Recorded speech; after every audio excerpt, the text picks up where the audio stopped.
Assalamu alaikum and hi everyone. Hope you all are doing good. இன்னும் ஒரு அழகான யூஸ்ஃபுல்லான வீடியோண்டோட உங்க எல்லாரையுமே மீட் பண்றதுல ரொம்பவுமே சந்தோஷம். இன்னைக்கு என் சேனல்ல உங்க எல்லார்டையும் ஒரு ஃபேவரட்டான ரெசிபியை தான் இன்னைக்கு ஷேர் பண்ண போறேன். பீஸான்னு சொன்னா யாருக்குமே விருப்பம் இல்லைன்னு சொல்ல இயலாது.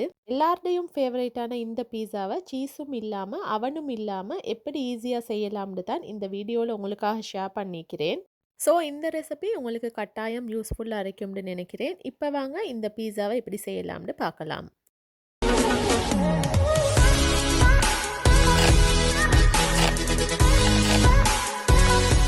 பீஸா செய்கிறதுக்கான ஃபில்லிங் டோ அதே மாதிரி பீஸா சோஸ்லேருந்து எல்லாத்தையுமே நான் இந்த வீடியோவில் ஷேர் பண்ணிக்கிறேன். ஃபர்ஸ்ட்டில் பீஸாக்கான சிக்கன் ஃபில்லிங்கை செய்கிறதுக்காக போன்லெஸ் சிக்கனை சின்ன சின்னதாக க்யூபாக கட் பண்ணி எடுத்துக்கிறேன். சிக்கனை மேரினேட் பண்ணுறதுக்கு நாங்கள் வளமையாக யூஸ் பண்ணக்கூடிய மசாலாகளை தான் யூஸ் பண்ணிக்கிறேன். என்னென்ன யூஸ் பண்ணினேன்னு இந்த ஸ்க்ரீனில் காட்டிக்கிறேன். இது எல்லாத்தையும் சிக்கனோட ஆட் பண்ணி நல்லா மிக்ஸ் பண்ணிவிட்டு ஒரு 15 to 20 மினிட்ஸுக்கு சிக்கனை மேரினேட் பண்ணி வச்சுக்கணும். சிக்கனை ஃப்ரை பண்ணி எடுக்கிறதுக்காக ஒரு பேனில் ஒரு 4 டேபிள் ஸ்பூன் அளவில் ஆயில் சேர்த்து நல்லா சூடாவினத்துக்கு போகிறோம் மேரினேட் பண்ணி வச்சிருக்கிற சிக்கனை சேர்த்திக்கோங்க. சிக்கனை நல்லா மிக்ஸ் பண்ணிவிட்டு ஒரு லிட் டவுண்டால் கவர் பண்ணி ஒரு 15 மினிட்ஸுக்கு சிக்கனை நல்லா ஃப்ரை பண்ணி எடுத்துக்கோங்க. சிக்கன் போட்டு தான் பீஸா செய்யணும்னு இல்லை, சிக்கனுக்கு பதிலாக அவங்களுக்கு பீஃப் கூட போட்டு பீஸாவை செஞ்சு எடுத்துக்கொள்ளையிலும். தண்ணி எல்லாம் நல்லா வற்றி ஒரு 15 மினிட்ஸ்லேயே சிக்கன் நல்லா ஃப்ரைடாகி வந்துடும். இப்போ குக்கரை டர்ன் ஆஃப் பண்ணிட்டு சிக்கன் எடுத்து வச்சுக்கோங்க. வீட்டில் எப்பயுமே பீஸா செய்யக்குள்ள நான் பீஸா சோஸையும் நான் சிம்பிளாக செஞ்சு எடுப்பேன். இந்த வீடியோவில் நான் செய்யக்கூடிய பீஸா சோஸையும் உங்களுக்காக ஷேர் பண்ணிக்கிறேன். இப்போ வாங்க அதை எப்படி செய்யலாம்னு பார்ப்போம். இந்த பீஸா சோஸை செய்கிறதுக்கு நான் 4 டொமேட்டோஸ் எடுத்துக்கிறேன். நல்ல பழுத்த டொமேட்டோஸாக பார்த்து எடுத்துக்கோங்க. இப்போ இந்த டொமேட்டோஸ்க்கு தோல் எல்லாத்தையும் சீவி எடுத்து வச்சுக்கோங்க. நான் இன்றைக்கி செய்யக்கூடிய பீஸாவுக்கு தேவையான அளவில் தான் இந்த பீஸா சோஸை ரெடி பண்ணுறேன். ஆனால் இன்னும் கொஞ்சம் கூடுதலாக உங்களுக்கு பீஸா சோஸ் வேணும்னு சொன்னால் இன்னும் 2-3 டொமேட்டோஸ் கூடுதலாக உங்களுக்கு சேர்த்தியும் செஞ்சு கொள்ளையிலும். பீஸா சோஸை உங்களுக்கு செஞ்சு ஸ்டோர் பண்ணி வச்சுக்கொள்ளையிலும். ஃப்ரிட்ஜில் வச்சுருந்தீங்கன்னா உங்களுக்கு 1 மந்த்துக்கு இந்த பீஸா சோஸை வச்சு யூஸ் பண்ணிலும். தோல் எல்லாத்தையும் சீவினத்துக்கு போகிறோம். இதை 3-4 பீசஸாக நான் கட் பண்ணி எடுக்கிறேன்.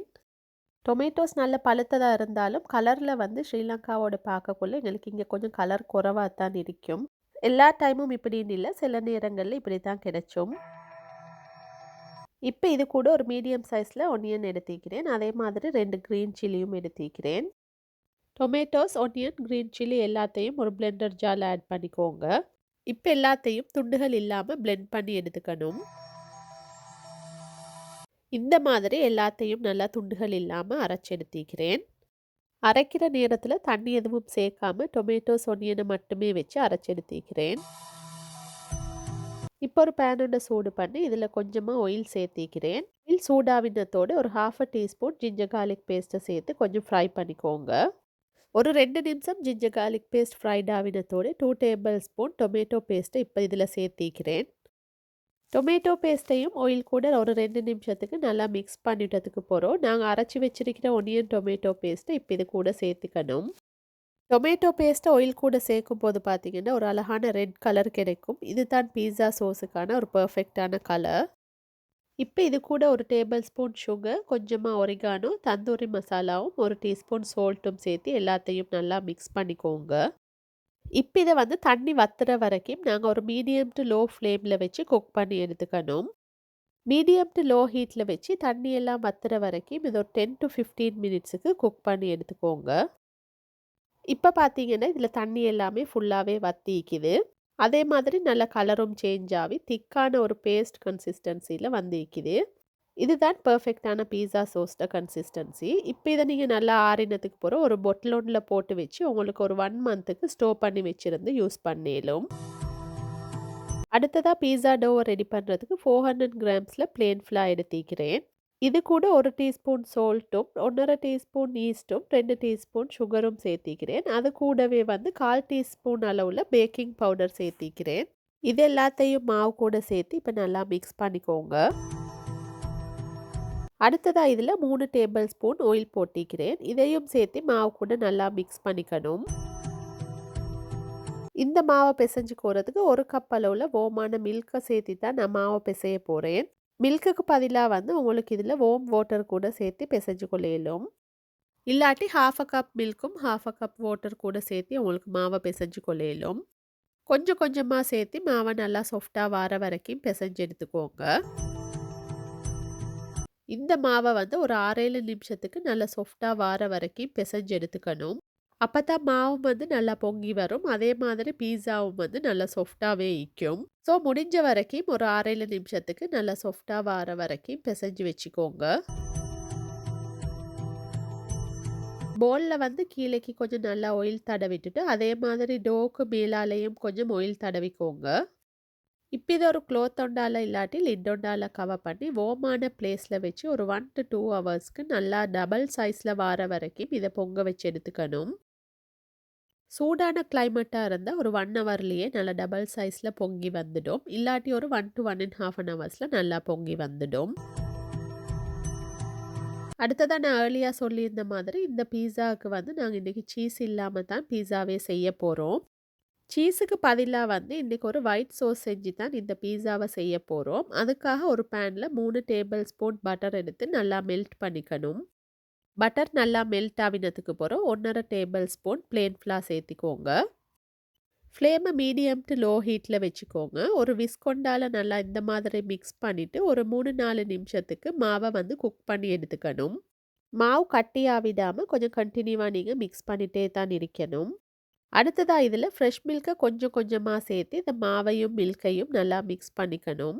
மில்க் சேர்க்கும் போது ஒரே தடவையில் மில்க் எல்லாம் ஊற்றிடாமல் கொஞ்சம் கொஞ்சமாக ஊற்றி நல்லா மிக்ஸ் பண்ணிக்கோங்க. இந்த சோஸுக்கு ஒரு 1.5 கப் to 2 கப்ஸ் மாதிரி ஃப்ரெஷ் மில்க் தேவைப்படும். மில்க் எல்லாத்தையும் சேர்த்தினதுக்கு பிறகு இது நல்லா திக்காக வர வரைக்கும் மீடியம் ஃப்ளேமில் வச்சு குக் பண்ணிக்கோங்க. கொஞ்சமாக சால்ட்டும் பெப்பரும் ஒரு பிஞ்ச் ஆஃப் ஒரிகானோவும் இதில் சேர்த்து இதையும் நல்லா மிக்ஸ் பண்ணிக்கிறேன். இப்போ இதை நீங்கள் கண்டினியூவாக மிக்ஸ் பண்ணிட்டு இருக்கக்குள்ளேயே உங்களுக்கு இது திக்காக விட்டு வர மாதிரி இருக்கும். இந்த மாதிரி திக்காக வரக்குள்ளே குக்கரை டர்ன் ஆஃப் பண்ணிக்கோங்க. சூடு ஆறினதுக்கு பிறகு இது நல்லாவே இன்னுமே திக்காகிடும். ஸோ பீஸாக்கான ஒயிட் சோஸும் இப்போ ரெடி ஆகிருச்சு. பீஸாவுக்கு தேவையான எல்லாத்தையுமே ரெடி பண்ணிட்டோம். இப்போ பீஸாவை எப்படி செய்யலாம்னு தான் பார்க்க போகிறீங்க. மாவு பிசைஞ்சு வச்சுருந்தோம். இப்போ நல்லாவே டபுள் சைஸில் பொங்கி வந்துருந்துச்சு. இந்த டோவை லேசாக நான் ஏர் பபிள்ஸ் போகிற வரைக்கும் மிக்ஸ் பண்ணி எடுக்கிறேன். நல்லா மிக்ஸ் பண்ணினதுக்கு போகிறோம் நான் இந்த டோவை வந்து 2ஆக டிவைட் பண்ணிக்கோறேன். இன்றைக்கி நான் எடுத்திருந்த மாவில் 2 பீஸா செய்யலும். இன்றைக்கி இந்த பீஸாவை அவனே இல்லாமல் தான் செய்ய போகிறோம். ஸோ இன்றைக்கி இந்த பீஸாவை நான் இந்த மாதிரி ஒரு பேனில் தான் செய்ய போகிறேன். மாவை தட்டுறதுக்கு முன்னாடி பேனில் கீழேக்கு இப்படி ஒரு 1 to 2 டீஸ்பூன் அளவில் ஆயில் போட்டு கொஞ்சம் ப்ரஷ் பண்ணிக்கோங்க. நான் டிவைட் பண்ணி வச்சிருக்கிற டோவில் ஒரு போர்ஷன் டோவ் எடுத்து இந்த பேனில் வச்சு நான் இப்போ தட்டி எடுத்துக்க போகிறேன். இதை வந்து உங்களுக்கு செப்பரேட்டாக ஒரு போர்டனில் ரோல் பண்ணி எடுத்து இதில் பேனில் வைக்க மேலும் இல்லாட்டி நான் காட்டுற மாதிரி பேன்லேயே வச்சு ரவுண்டாக ஃப்ளட்டாக தட்டி எடுத்துக்கொள்ளையிலும். பீஸா டோ நல்லா சாஃப்டாக இருக்கிறதுனால பார்த்தீங்கன்னா உங்களுக்கு கையாலே இந்த மாதிரி ஈஸியாகவே ஃப்ளட் பண்ணி எடுத்துக்கொள்ளையிலும். நல்லாவே மெல்லிசாவும் இல்லாமல் நல்லாவே தடிப்பமாகவும் இல்லாமல் ஒரு சாதாரணமான பதத்தில் தான் நீங்கள் இந்த பீஸாவோட பேஸை வந்து நல்லா தட்டி எடுத்துக்கணும். ஓரத்தை வந்து இந்த மாதிரி மடிச்சுடைய மேலும் இல்லாட்டி நார்மலாக ஃப்ளட்டாக உங்களுக்கு வச்சுடைய மேலும். பீஸா பேஸை இந்த மாதிரி தட்டினதுக்கு பிறகு ஒரு 10 மினிட்ஸுக்கு இதை அப்படியே ரெஸ்ட்டில் வச்சுருங்க. அடுத்த ஸ்டெப் என்னன்னு பார்த்தீங்கன்னா ஒரு ஃபோக் கொண்டாலும் இப்போ நான் காட்டுற மாதிரி இந்த மாதிரி செஞ்சுக்கோங்க. என்னடா பீஸா பேக் ஆகக்குள்ளே அது பொங்கி வராமல் இருக்கிறதுக்காகத்தான் இந்த மாதிரி செய்வோம். பீஸா டாப்பிங்க்கு போடுறதுக்கு உங்களுக்கு விருப்பமான வெஜ்ஜீஸை சூஸ் பண்ணிக்கலும். நான் 3 கலர்ஸ்லேயும் பெல் பெப்பர்ஸும் சின்னதாக கட் பண்ண ஆனியன்ஸும் ஒலிவ்ஸும் எடுத்துக்கிறேன். இப்போ தட்டி வச்சிருக்கிற டோக்கு மேலால் போதுமான அளவு பீஸா சோஸ் ஆட் பண்ணிக்கோங்க. பீஸா சோஸுக்கு மேலால் இப்போ அடுத்ததாக நாங்கள் போட போகிறது வந்து நாங்கள் ஆல்ரெடியே செஞ்சு வச்சிருக்கிற ஒயிட் சோஸ். பீஸா சோஸுக்கு மேலால் இப்போ ஒயிட் சோஸை உங்களுக்கு போதுமான அளவு இதில் ஆட் பண்ணிக்கொள்ளையிலும். செய்கிற நேரத்தில் இருந்த ஒயிட் சோஸும் இப்போ சூடு ஆறினத்துக்கு பிறகு திக்காக விற்கிற டிஃபரெண்ட்டும் உங்களுக்கு இப்போ விளங்கும்னு நினைக்கிறேன். அதனால தான் அது கொஞ்சம் வாட்டரியாக இருக்கிற நேரமே குக்கர்லேருந்து ரிமூவ் பண்ணிவிடுங்கன்னு சொன்னேன். நல்லாவே டூ திக்காக இருந்துச்சுன்னா கொஞ்சம் சுடு தண்ணி ஊற்றி மிக்ஸ் பண்ணிட்டீங்கன்னா அது நல்ல பதத்துக்கு வந்துடும். ஒயிட் சோஸ் மிஞ்சிருந்தாண்டா உங்களுக்கு ஏர்டைட் கண்டெய்னரில் ஒன்றில் போட்டு வச்சு 3 to 4 days வரையில் ஃப்ரிட்ஜில் வச்சுருந்து யூஸ் பண்ணிடும். பீஸால மேலாலைக்கு வந்து உங்களுக்கு விருப்பமான மாதிரி உங்களுக்கு எந்த டொப்பிங்ஸை வேணுண்டாலும் வச்சு உங்களுக்கு பீஸாவை அரேஞ்ச் பண்ணிக்கொள்ளையிலும். நான் எனக்கிட்ட இருந்த 3 கலர்ஸ்லேயும் இந்த மாதிரி பெல் பெப்பர்ஸை ஸ்லைஸ்டாக கட் பண்ணி எடுத்துக்கிறேன். அது கூடவே ஒனியன்ஸும் ஒலிவ்ஸும் வச்சுக்கிறேன். அதோடையே நாங்கள் ஃப்ரை பண்ணி வச்சுருந்த சிக்கனையும் இப்போ இதுக்கு மேலால் போட்டுக்கொள்ளையிலும். உங்களுக்கு பீஃபோ, சொசேஜஸ் அதே மாதிரி ப்ரோன்ஸ் கூட இதில் வச்சுக்கொள்ளையிலும். வெஜ்ஜீஸும் உங்களுக்கு விருப்பமான மாதிரி தக்காளி, மஷ்ரூம், ஸ்வீட் கோர்ன், கறி கொச்சிக்காய் எது வேணும்னாலும் விருப்பமான மாதிரி வச்சு இதுக்கு மேலால் நான் காட்டுற மாதிரி அரேஞ்ச் பண்ணிக்கோங்க. ஃபைனலாக இதுக்கு மேலால் எங்கேயும் நான் வந்து ஒயிட் சாஸ் கொஞ்சம் போட்டுக்கோறேன். அதே மாதிரி ஓரங்களுக்கு வந்து நான் மெல்ட் பண்ணின பட்டரை கொஞ்சம் ஓரங்களுக்கு ஃபுல்லாக ப்ரஷ் பண்ணிக்கிறேன்.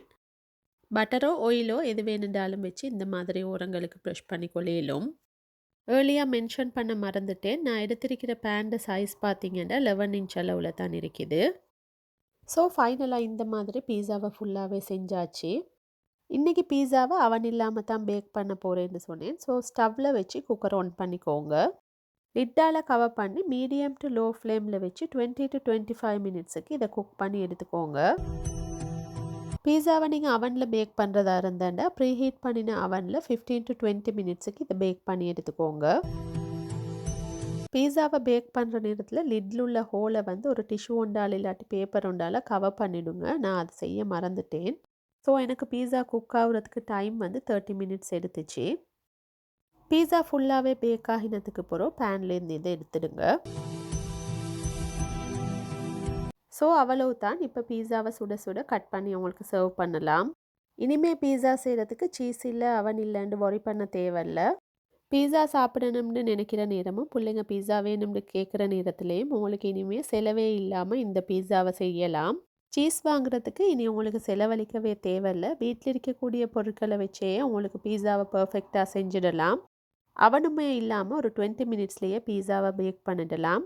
இந்த பீஸாவோட டேஸ்ட்டுமே பார்த்தீங்கன்னா சீஸ் போட்டு செய்கிற மாதிரி அதே டேஸ்ட்லேயே தான் நீக்கும். எந்த டிஃப்ரெண்ட்டுமே இல்லை. எல்லாருமே விரும்பி சாப்பிடுவாங்க. ஸோ இந்த ரெசிபி டெஃபினெட்லி உங்களுக்கு யூஸ்ஃபுல்லாக இருக்கும்னு நினைக்கிறேன். மறக்காமல் ட்ரை பண்ணி பார்த்துட்டு உங்களோட ஃபீட்பேக்கை கமெண்ட்டில் ஷேர் பண்ணுங்கள். இதே போல் இன்னும் ஒரு யூஸ்ஃபுல்லான இன்ட்ரெஸ்டிங்கான வீடியோட உங்களை மீட் பண்ணுறேன். until then thanks for watching. Take care. Bye bye.